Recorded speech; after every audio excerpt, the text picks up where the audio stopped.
Let me just tell you about the sales experience I had at Iron Pony in Columbus, Ohio. Well, technically Westerville, but everybody knows it as Columbus. But anyway, the wife and I just went down there to look at this bike because we weren't ready to buy yet, even though she really wanted one. So we take a happy little trip down to Columbus, and we walk in, and there's, you know, people everywhere.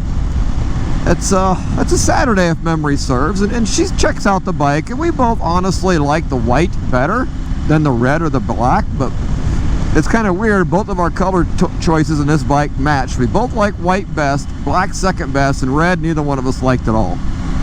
But anyway, they had this thing sitting here, and it's what they call a Brett's Builds. So what he did is he put some of the most common accessories on it that people would like. He put the hard bags on with the racks. He put what else did he put? He put the headlight protector on it, which is a must.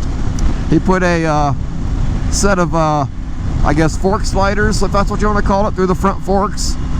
And I think that's it. But then we had him add the crash bars and the top box and the amount of accessories that have to go with that. Anyway, so we did all that together. But back to my sales experience here. We walked in and we were just talking about the bike and prices and things like that. And he just sat down without even being asked and just started typing everything up. And I said, hey, just for the hell of it, here's a description of her Kawasaki that we'll probably trade in just for convenience sake. Based on my description, and assuming I'm not lying to you or embellishing, what do you think the fair trade-in value is? And he came up with a number, and I thought it was a fair trade-in number because it was the exact number I had in mind. And so he did the paperwork up real quick to show us, hey, if we wanted to buy it and we had the trade, this would be the complete out-the-door price, which I thought was pretty cool.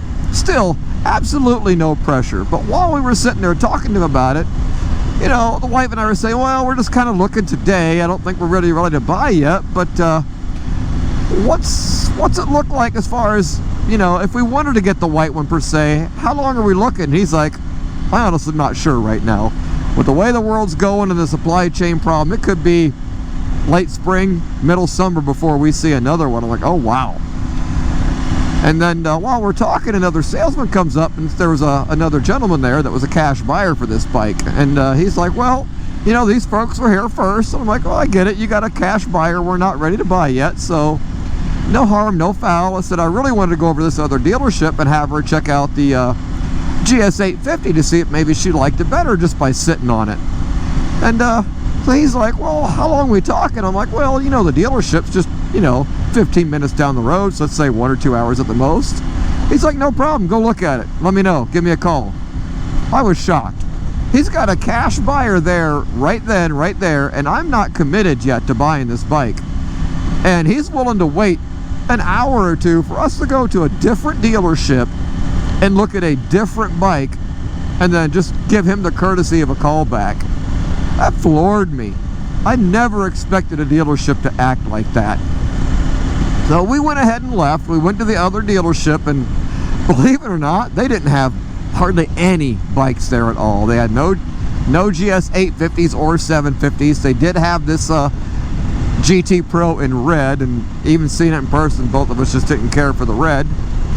So we left the dealership and talked to the wife. I'm like, you know, what do you think? And she's hee-hawing around, don't want to spend this kind of money on her. And I'm like, all right, what if it was me looking at this bike that I really wanted? What would you say? Oh, go ahead and buy it. I'm like, exactly. So if this is what you want, let's just go get it now, because with all the crap going on in the world still, you may not be able to get a bike for months. So we called the dealership back and committed to buy it over the phone, and went back, signed all the papers. It was amazing working with the Iron Pony dealership. The salesman's name was Brett. Maybe it was just the way Brett works. Maybe that's how the whole dealership works. I really don't know. But overall, what an amazing sales experience. Now, let's just see what service is like. I'm going to be taking the bike in here in about 6 days for its first service. And that I have to pay out of my own pocket. I have no idea what it's going to cost. They've got a couple other parts to put on the bike, but that was already bought and paid for, so no big deal there. And I think that's it for our sales experience, unless I can talk Brett maybe into getting on camera. We'll see. If not, hey, I'm just going to sign off this video. Thanks for watching. If you would, please give me a thumbs up, hit that subscribe button, leave a comment if you have any questions. I do my best to read the comments every time I get notified about one and respond. I'm human. Sometimes I miss them, though. Be patient. I'll get back to it. Thanks for watching, and hey, have a great day.